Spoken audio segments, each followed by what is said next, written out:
In Lingua Podcast live from Dessau is broadcast from Mitteldeutschland and features all things languages. The show is hosted by our teachers, presenting students and guests from all walks of language learning experiences.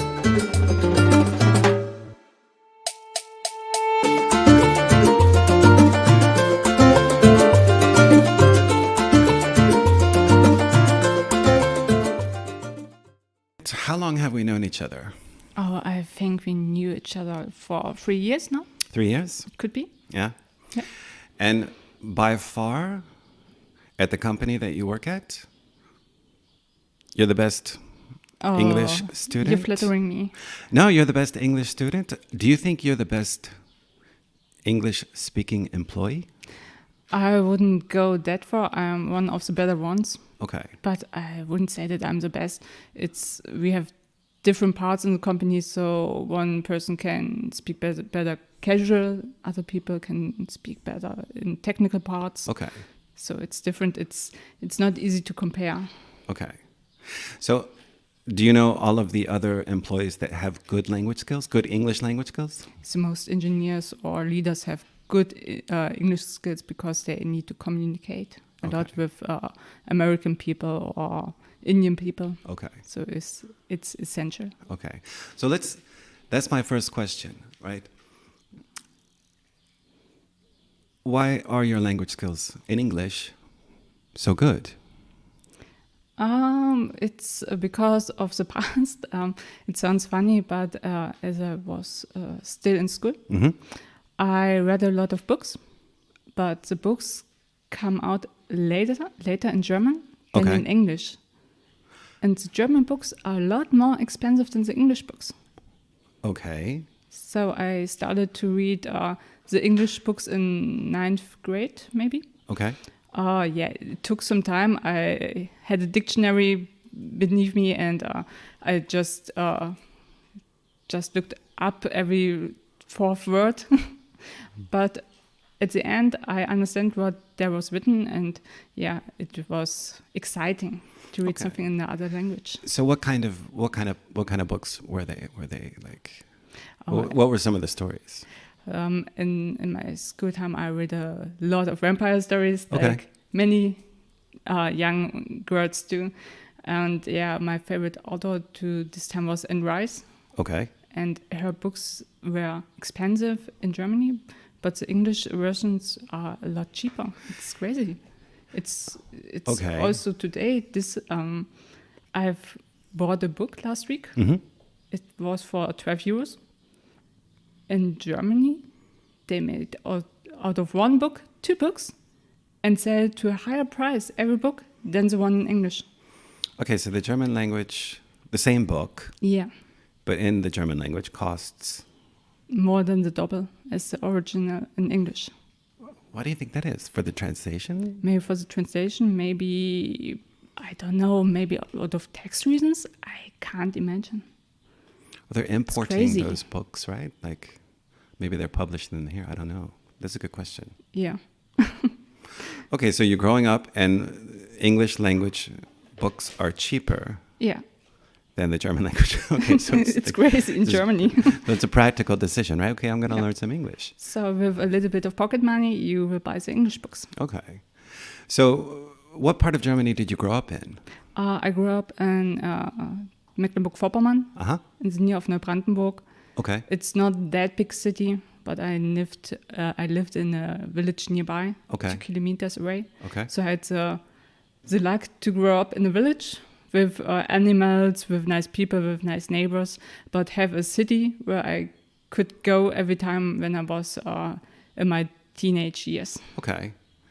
Did you have a good childhood?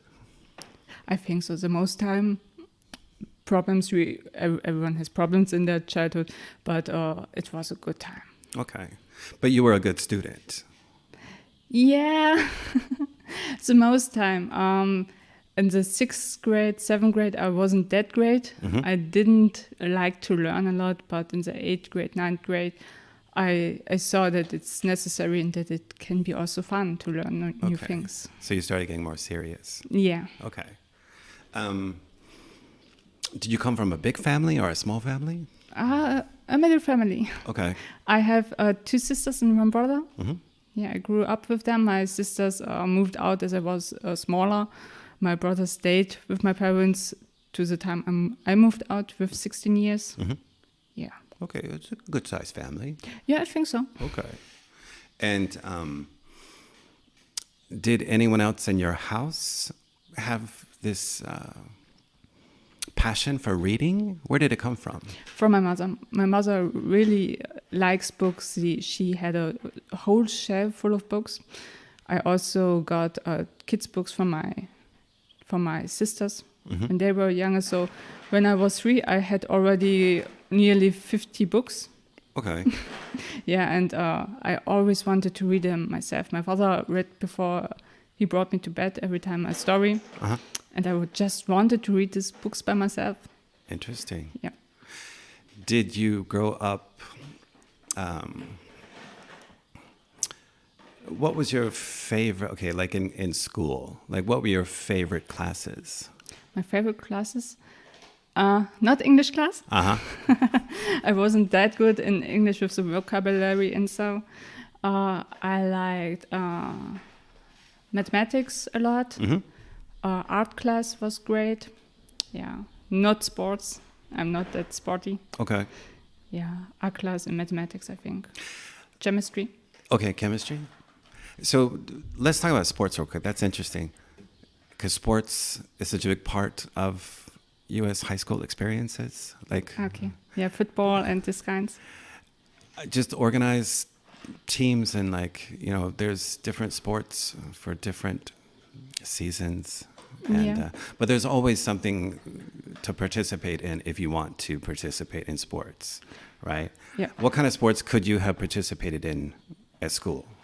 We only had the normal school lesson sports. Mm-hmm. And the problem was I'm small. Uh-huh. I was every time the smallest in my class. Okay. And the problem is they set borders for grades Uh-huh. that you have to achieve. And it's not important if you 1.05 m or if you 1.20 m as a kid. You have the same boundaries for the grades. Okay. And it's crazy. I can't jump as far as one who's ahead above me. That wouldn't happen. So I came to not like school sports. Okay. So what were your grades in sports class? They were bad. I had the 3 or the 4 the most times. Okay. And things like gymnastics also, I was good. Okay. Yeah, but the other sports, also ball sports, are not for me. Mm-hmm. Yeah. So when you were growing up, when did you sort of decide like what you wanted to do for like a career or a job? I had to decide when I was 15 years old. Okay. Because the apprenticeship in Germany starts when you're 16, when you enter secondary school. So with 15, you should know what you want to do for your life. Okay. So can we talk about that real quick? Like, okay, you decided to go the apprenticeship route. Yeah. And not go the university route. Yeah, it was, I would also have made the university round, but because my mother don't wanted it that much that I go to university, I start the apprenticeship round. Okay. And why didn't she want you to go to university? I told you I have a sister, Mm-hmm. or 2 sisters, and one of them made the Abitur in Germany. And after that, everyone thought she would study at the university. Yeah, but she decided it would be better for her to make an apprenticeship and don't go to the university. And my mother was a little bit mad about it because she made a lot of effort and she pushed my sister a little bit and that she made it to the Abitur. And then my sister said, I made an apprenticeship, which she had also could do after the secondary school. Okay. Yeah. And after that, my mother said, okay, my last daughter, I'm the last one, made an apprenticeship. And if she wants to study at university, she can do it after that. Okay. So, I mean, given the choice, like this is something that came out with Tobias, right? When we talked to Tobias. Like going either, to the apprenticeship path or to the university path. When you're a young, student like yourself at that particular time, is that a stressful, decision to make? Oh, should I start? Yeah, it's complicated, but when your mother say it's better for you, and I honestly think she was that meaning that this was the better choice for me. Right. When your mother say it's better for you, what do you want to study? With 15 years old, you don't know what you want to study. Right. And she pushed me a little bit that way. So there wasn't really the decision for me to make. Okay. So I said, when my mom thinks it's the best, I go for the apprenticeship. Okay, so tell us what is that process like? Okay, you finish 10th grade, right? Yeah. And you take the apprenticeship avenue. What's the next step? Who do you contact? The apprenticeship people? I don't know. No, the companies give out job openings and say, if you want to, you can make your apprenticeship with us. Mm-hmm. We have places. If you want to be a chemical technician, salary woman, whatever, you can make your apprenticeship with us. And there are a lot of these job offerings. You can also go to the Jobagentur. The Arbeitsamt? Yeah. Okay, like the employment agency? Yes, the employment agency. They have also these offerings from many, many companies, and you can look there. Okay. So the beginning that you look after a job after the 10th grade is actually at the 8th grade, and at 8th grade and 9th grade. Okay. You have to look up. So 8th grade and 9th grade, you're already looking at what you want to do. Yeah. Because many companies begin at the beginning of the 10th grade to search for apprentice for the next year. Okay. So which field did you choose? I choose to be a chemical technician. Okay. And what influenced you to do that? I've read a book from the job agency. Mm-hmm. And there were a lot of jobs you can be an apprentice for. And the most jobs don't sounded good for me. And then I read that with computers, with chemistry. I liked chemistry in my school. Mm-hmm. And I thought, sounds good. Technology, chemistry, why not? And I also applied at laborant, chemical laborant. Okay. But they like better to take apprentice with Abitur. It's like chemical laboratory, like they're working in a lab? Yeah. Okay, but they want somebody with different qualifications. Yeah, so there are only a few places where you can this apprenticeship, and most times the people with Abitur get the places. Okay. Did your parents help you decide on becoming a chemical technician? No, I decided to for myself. Okay. It was like, make an apprenticeship. What you do isn't that much important. Choose a good company and then everything's great. Okay. And so I was free to decide what I really wanted to do. The only thing was at the beginning I wanted to do something with animals. I really like animals. But my parents say, think about it. You don't make that much money and there are not that much places where you can make something with animals. What would you have liked to have worked with as far as like animals, like a veterinarian or? No, like in the zoo, look after the animals, and it would be really good. I think until today it will be it would be a lot of fun to do this, but but my parents were right. The money that they make isn't that great. So is money is that a factor in choosing? How big of a factor does money come into it when choosing because again, you're 15 years old. Like, what do you know about? Yeah, but I always knew I wanted to travel a lot. I want my own apartment or house or something. Okay. I want to have my own animals, and I want to be carefree in the belongings of money. Okay. So when I think about it, as a worker at a zoo, not that much money traveling, looks not so good with the salary. So I think it was a part that influenced my decision. Okay. So you become a chemical technician. Yeah. Where do you go for your training? I went to Lower Saxony. Okay. Yeah, 3 hours away from my parents' home. Is that okay? So what happens? I mean, you're 15 years old. You're 16 years old, right? Yeah. Are you living in a student dormitory? No. I had my own apartment. It was already furnished. It was ready to move in, and I lived there for 3 years on my own. Okay. And you're going to a company. They're giving you training. Yeah. Are you doing any studying, like any classroom stuff, or it's just on-job training? No. The on-job training was only a small part. Okay. It was a lot at the technicum, a lot at the laboratory. It was an electrical part, which was in an electrical laboratory. So, yeah, and the Berufsschule, where you had to attend. Okay, so the Berufsschule is something like in a classroom setting. Yeah.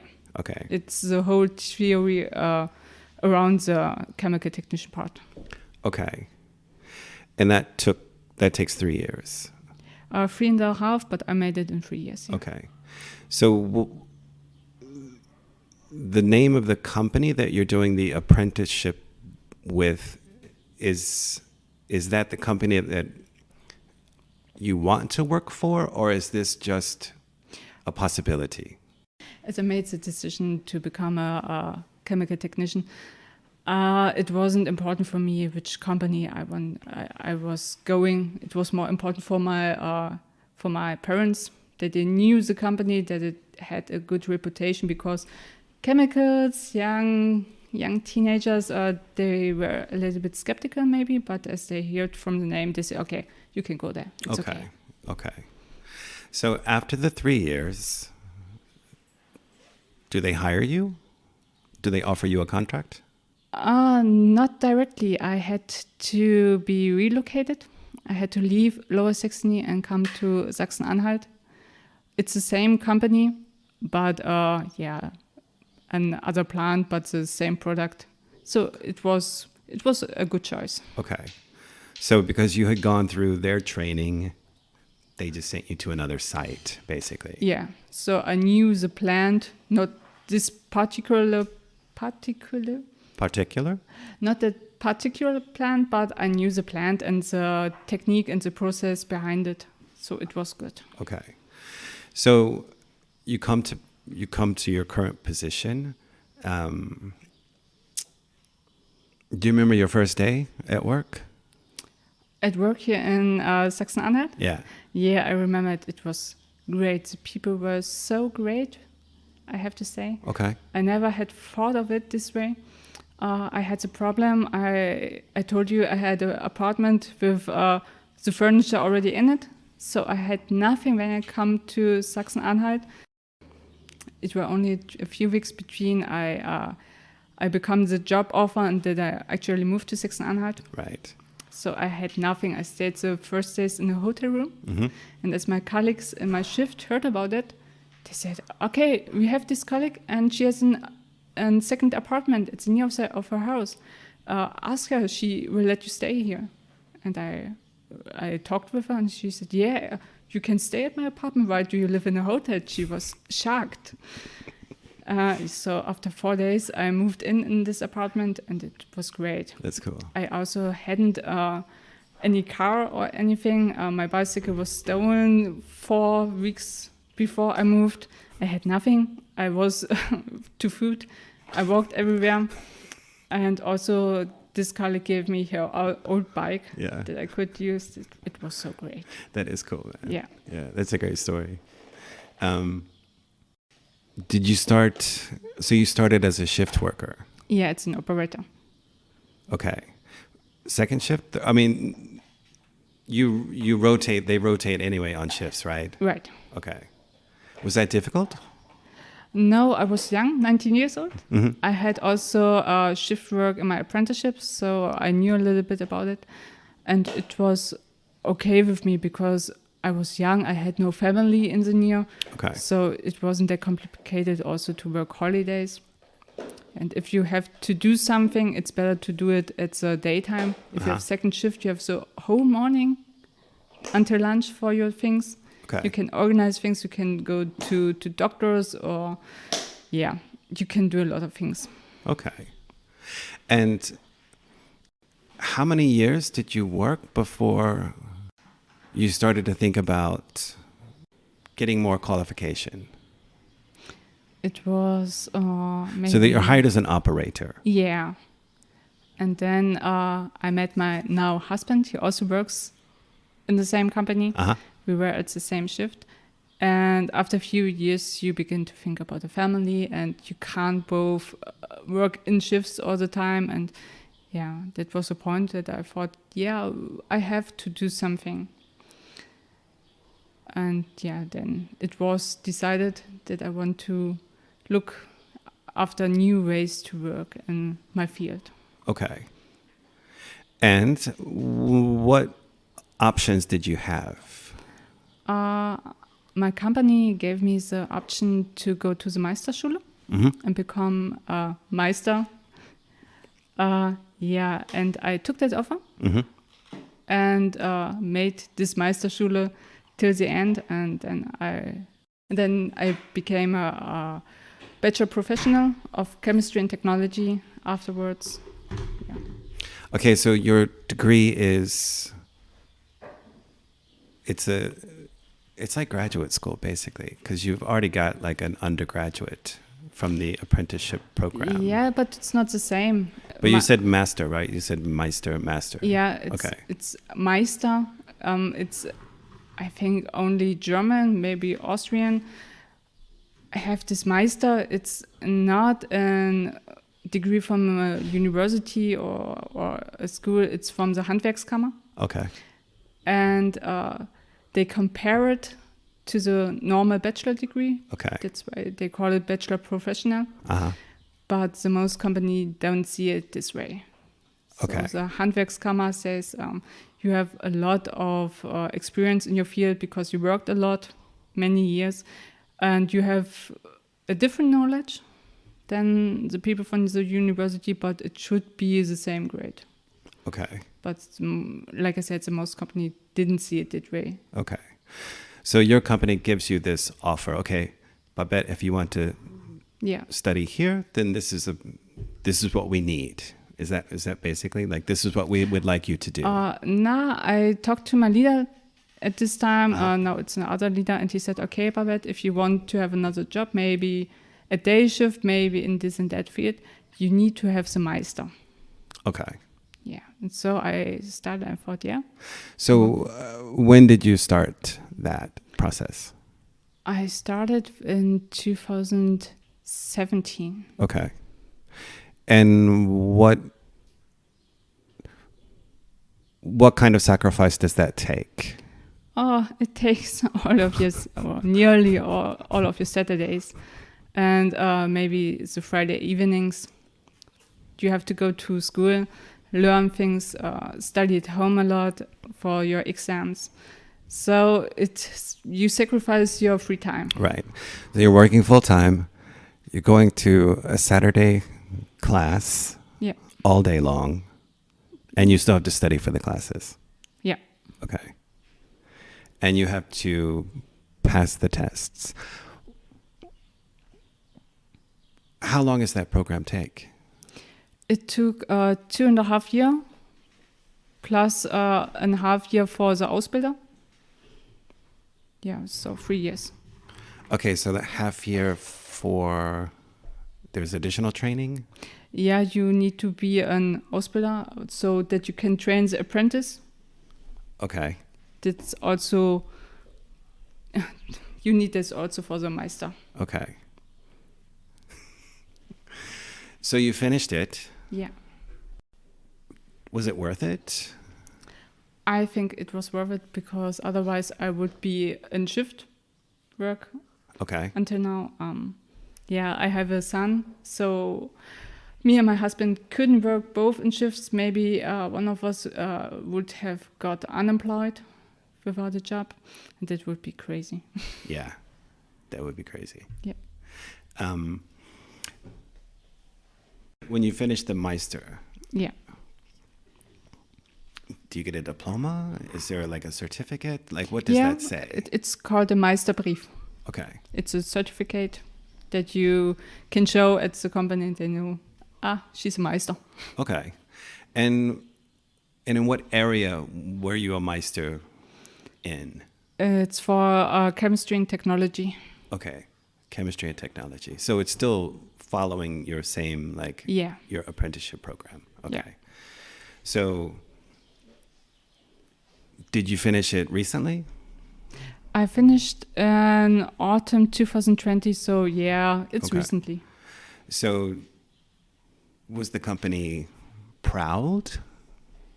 Were they happy? I think they were happy, but it's also, they gave you the offer. They think that you will participate and that you get your exams done.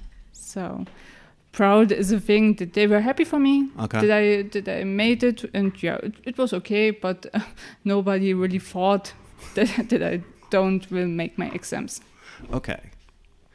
So how long before you moved, that you started moving towards like things that you wanted, like you didn't want to work the shift work anymore. You wanted the first shift. Yep. Did that happen immediately?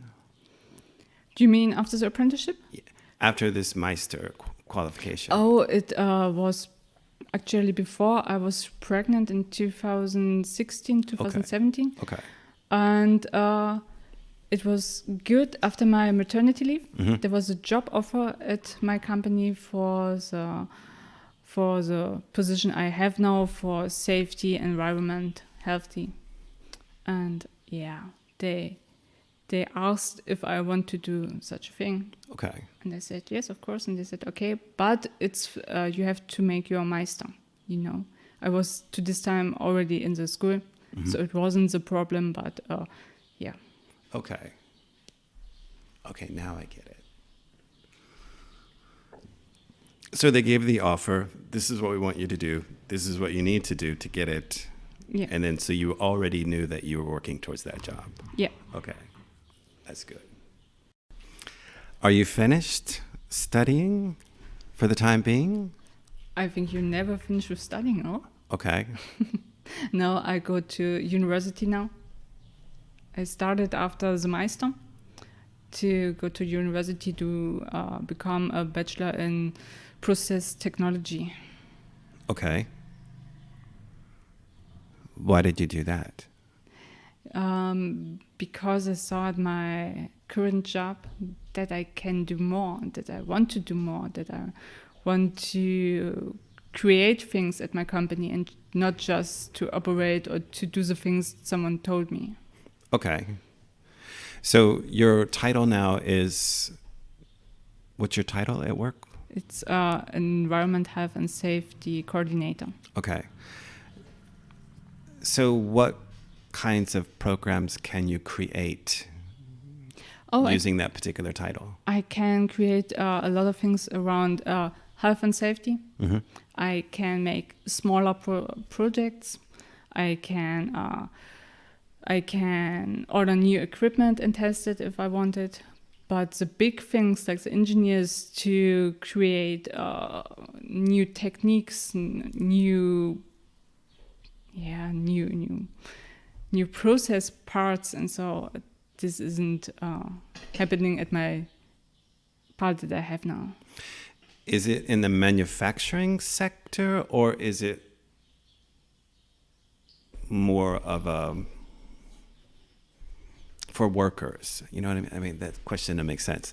Like when you're talking about creating projects, Are you talking about to benefit the health of the workers or to benefit the manufacturing processes?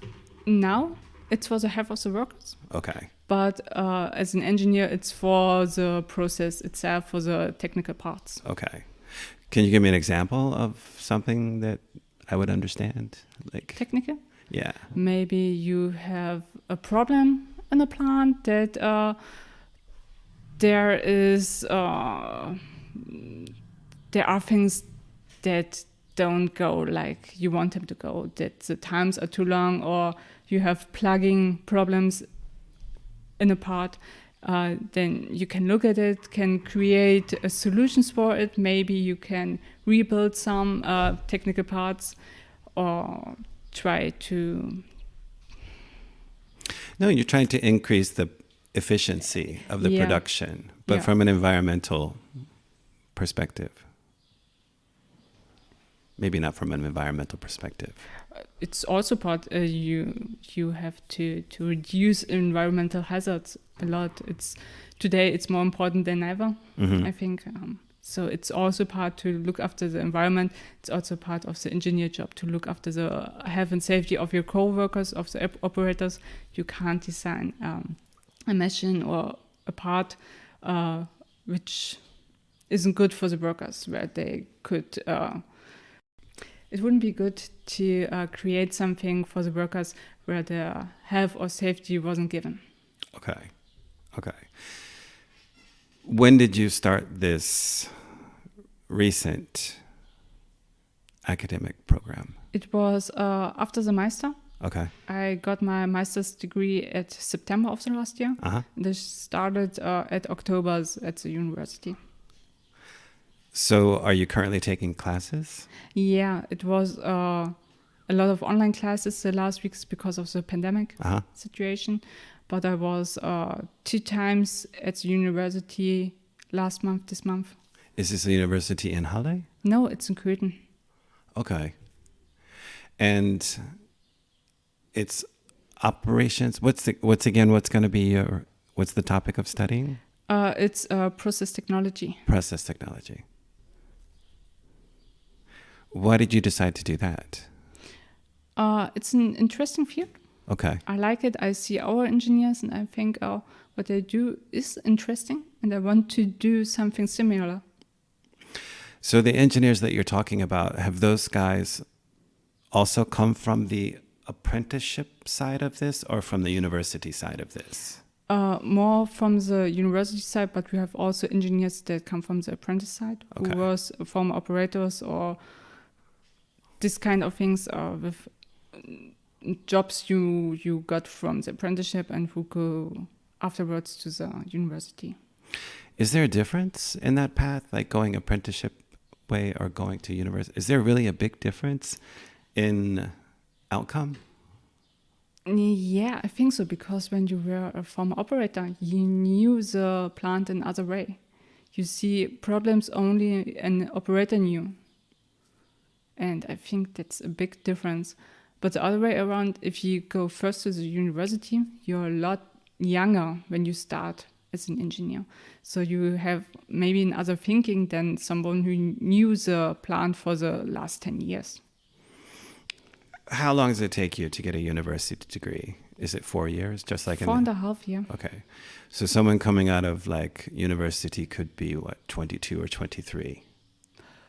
Maybe don't that young, but yeah, it could be. Yeah. Okay. Yeah, sounds like, yeah. And I think that's a difference. If you have someone with who's only 24 years old and never saw a real plant and is working there with other thinking and new thinking, and if you have someone who's in their mid-30s and knew the plant and is a little bit like, I knew this problem, that's okay. And I think you look at the plant in another way. Okay.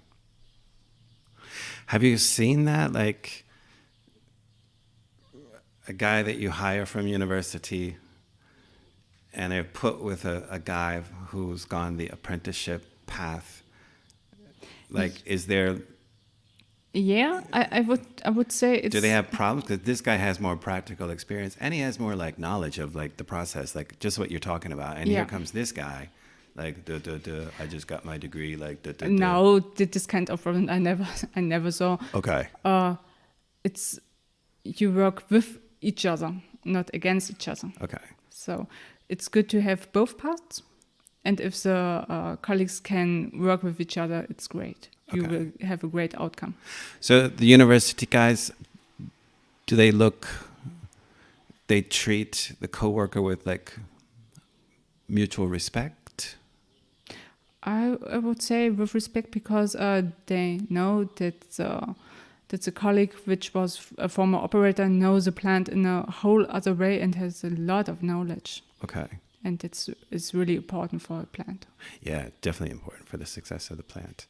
So that's why. Okay, so like you said, why do you continue to go further into the academia part of it?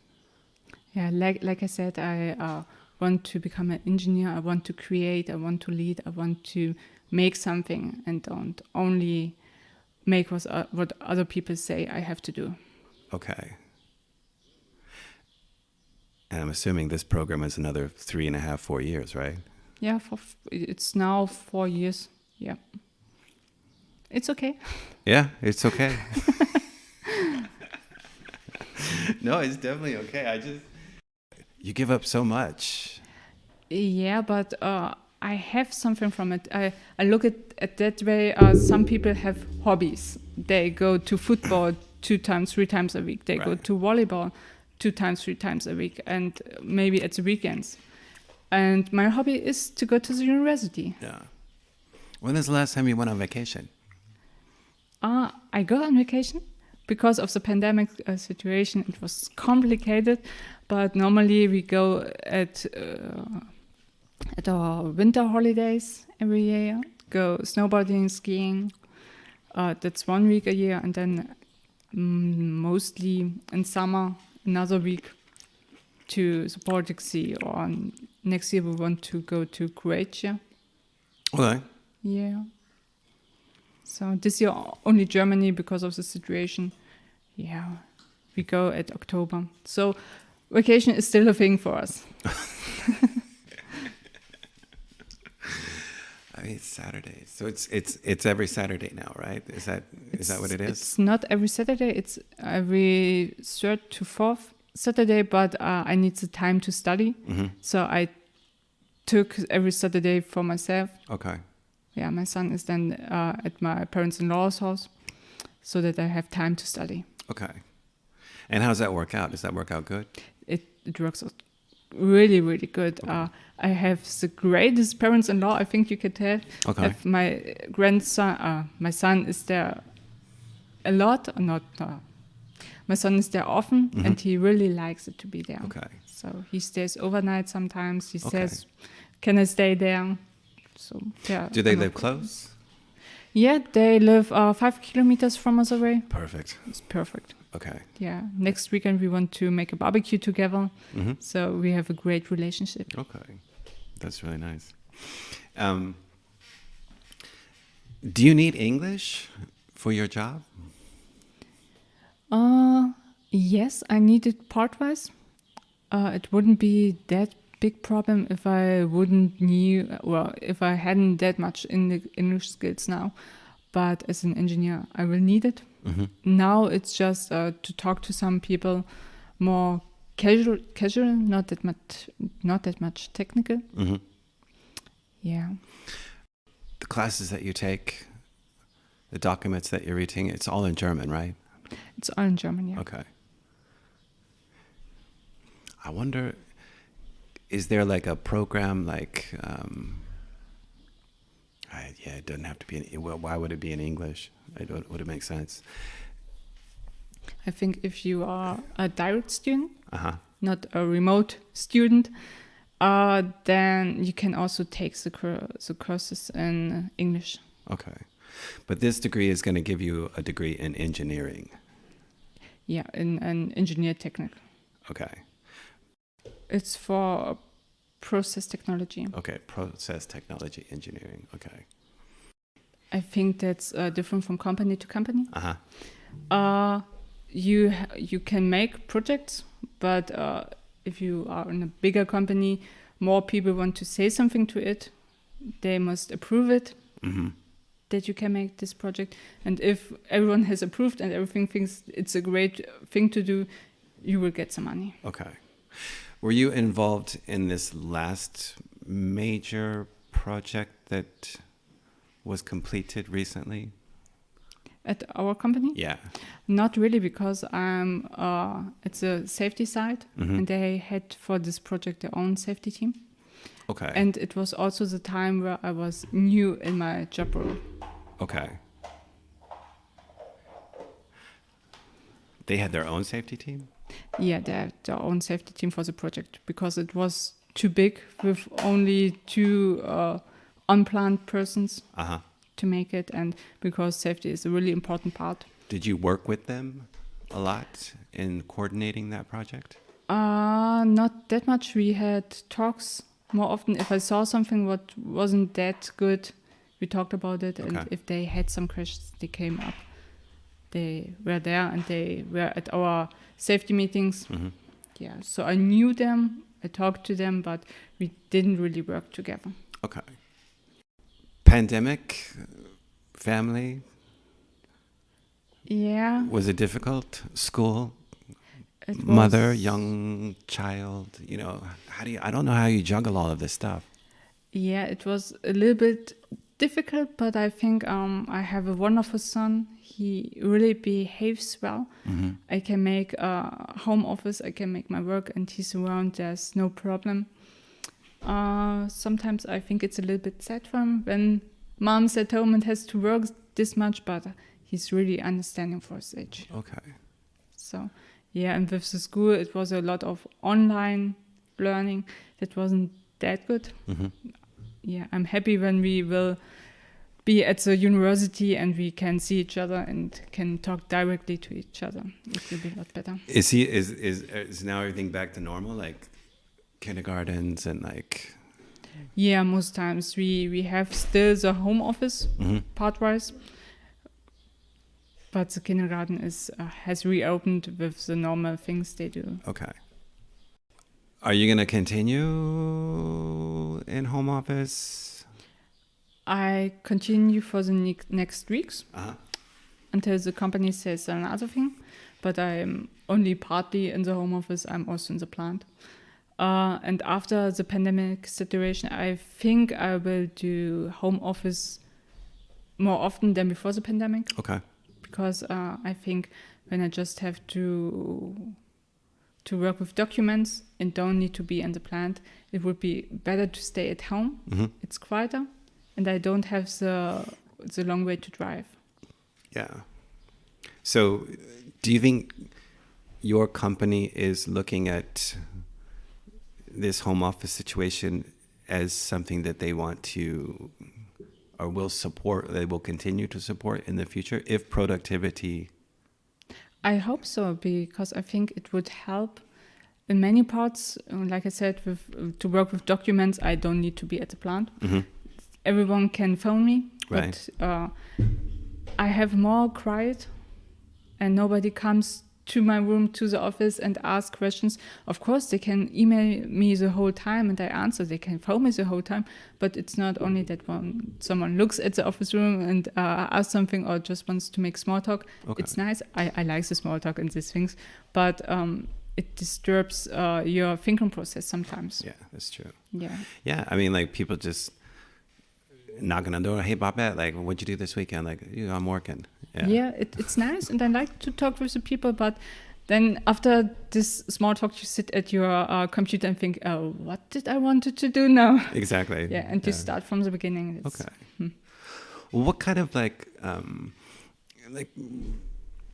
what are you doing now to sort of like your English skills are fantastic, right? So like, is it important for you to maintain them? Like, what do you do right now to keep your English like where you want it to go? I read a lot. Okay. Yeah, or I try to read a lot That's that's a different. Also in English, I sometimes play video games in English. Okay. It's also improving my English skills. I listen to music a lot. I try to understand the text from the singers. Yeah. Like, what kind of English songs do you listen to? Like, who do you like to listen to? I don't have this favorite band or thing. Okay. I hear a lot of alternative music, rock music, metal, this kind of things. So metal you don't understand that much, but it's cool. So the next holiday is to Croatia, like I said. Mm-hmm. Then I also need my English skills. But I want to go to Scotland in 2 years or 3. Okay. We were to Ireland in 2012, 2013. Okay. It was so beautiful, and Scotland is not the same, but similar. So I wanted to see it and go to Loch Ness with my son because he wants to see Nessie. Okay, that's cool. Yeah. Yeah. Is it important for him to learn English? For my son? Yeah. Yeah, he hears me. It's a home office. He hears meeting in English, and he didn't understand it and asked me if he will learn it. And I said, yeah, when you're in school, okay, you also learn English. And he said, okay, I'm happy. Okay. Let's talk about your cats real quick. My cats. So you're a cat person? Yeah, I'm really a cat person. How many cats do you have? I have 3 cats. But you're about to get a 4th cat. Yeah. Yeah. I will be an old cat lady. Okay, so why did you grow up with cats? Not exactly. I lived in a village and we had a lot of cats, and I was friendly with every cat in the whole village. Okay. Yeah, but we lived in an apartment only, and it was small, so there were no space for cats. Okay. So where does your love of cats come from? I think it comes from my father. I remember a story when I was 3 years old. We were at holidays at a farm, and there was a cat, and I tried to pet it, and it scratched me, and I was in tears. And how could this lovely little cat scratch me? And I ran to my father and told him, the cat scratched me, and he did go downstairs with me to this cat. It was still laying in the sun. And he showed me how to pet a cat so that it liked it. Okay. And I was so happy, and I loved this cat from this moment because it was purring. Like, oh, it was so, so good. So 15 minutes before, scratched you. Yeah. And then after your father showed you how to are you a crazy cat person? Like, I'm a crazy cat person. Yeah, I think I'm a crazy cat person. Every cat I see at the street, I have to look and try that he comes up to me and want to pet. And yeah, I think I could be a little bit a crazy cat. Well, you're getting your person. 4th cat. I mean, I want to get another one. But then I don't know what that'll do to our relationship. So just my experience, it gets better with every cat. Yeah. But the 4th is the last one. Okay. Not more cats. Yeah, but 4 cats, it's much. And I have 2 old cats. And I have the 3rd cat who's younger, but with heart problems. I don't know how long all of these 3 makes it. Okay. And the 4th one only comes because of this thinking. And if all 3 cat goes away in some weeks, maybe 3 or 4 weeks from each other, it would break my heart. Yeah. And if there's still someone there who stays, the 4th cat, it would be bad, but better than to be without cats. Do all of them get along? Yeah, the most time. Our cat Paulina is a little diva, and our cat Spencer with the heart problem is crazy. And sometimes he tries to like to tickle. No, not tick. I have to look it up. Yeah, of course. Tries to play. To play, but more evil play, like haha. Okay, so it's mischief, maybe. Mischief, yeah. Was denn los? Ich hab dich lieb. So. Yeah, he's up for some mischief. Okay. That's cats, right? Yeah.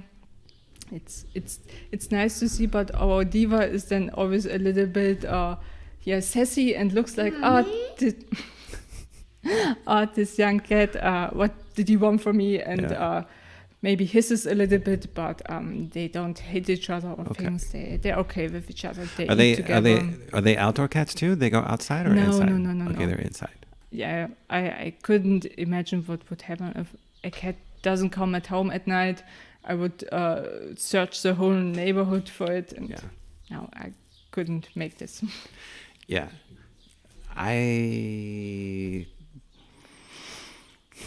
every outdoor cat that I've ever had has died like a horrible death. Yeah, I can imagine it, and I wouldn't want it for my cats.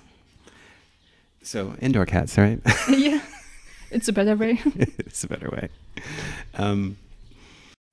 So have you ever traveled to an English-speaking country?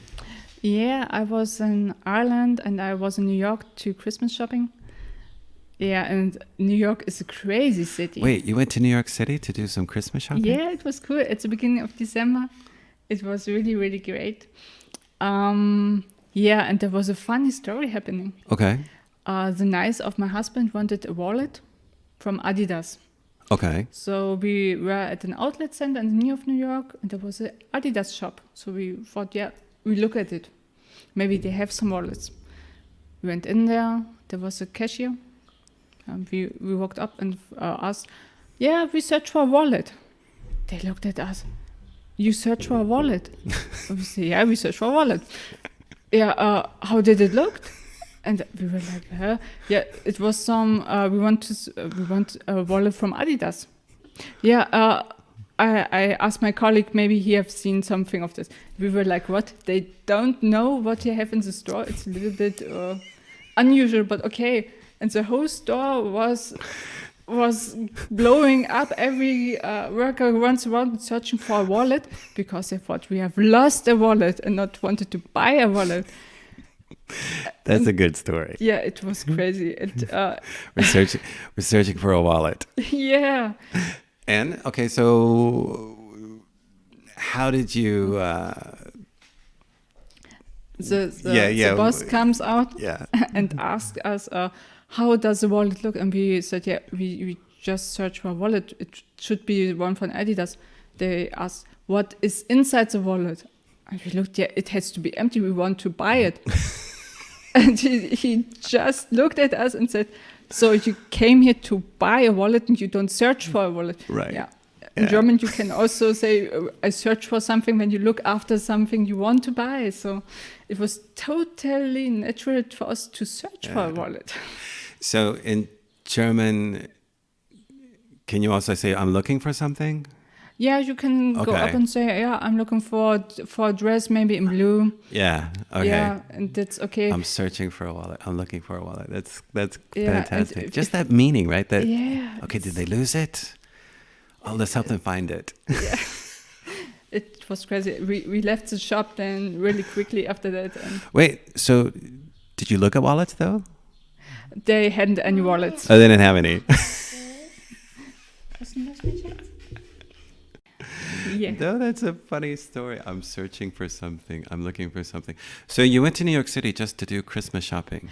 Yeah, it was good. It was with 3 colleagues from the plant from my shift at this time. Okay. With my husband also. He was one of the colleagues. But I didn't understand until today.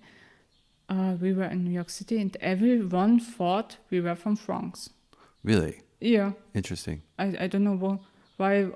It must be our dialect or something. Okay. But everyone asked, did you come from France? Huh. Interesting. Yeah. How long did you stay?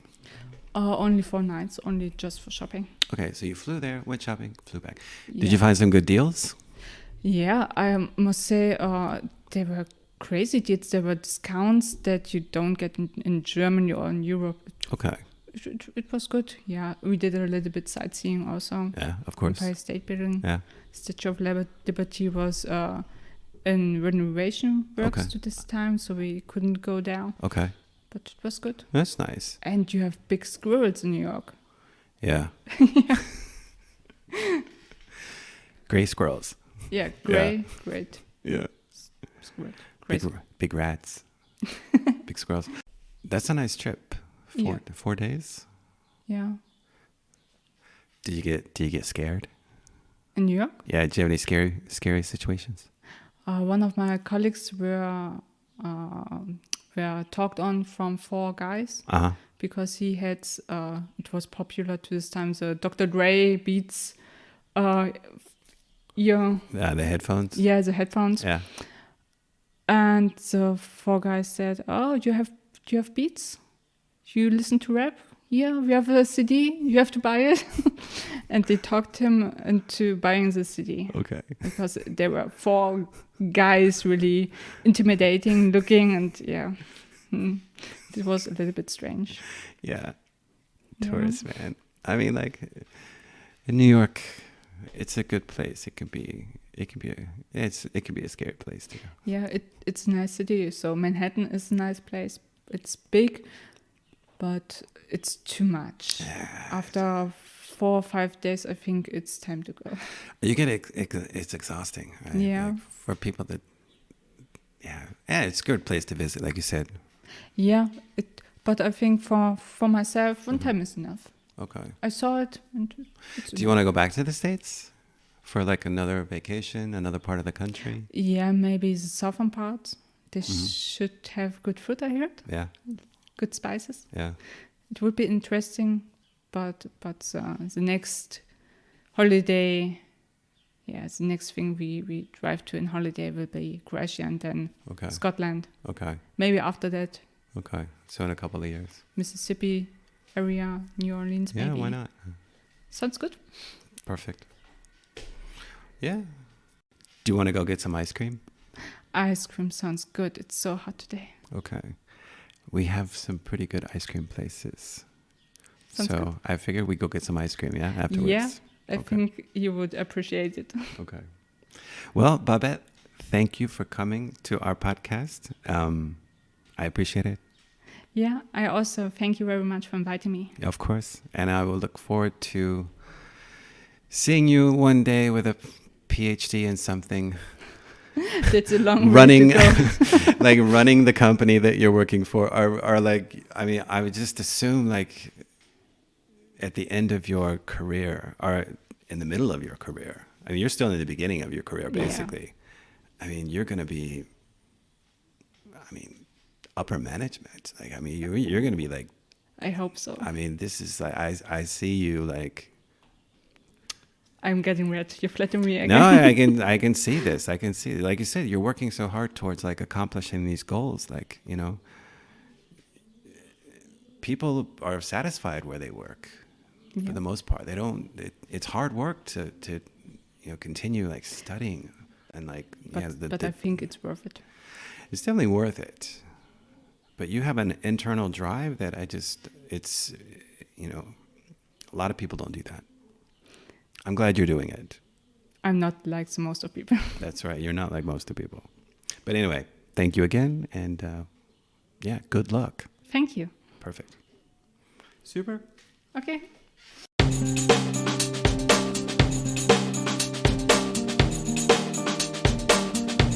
Thank you for listening to InLingua Podcast, live from Dessau. We hope you stay tuned for more episodes.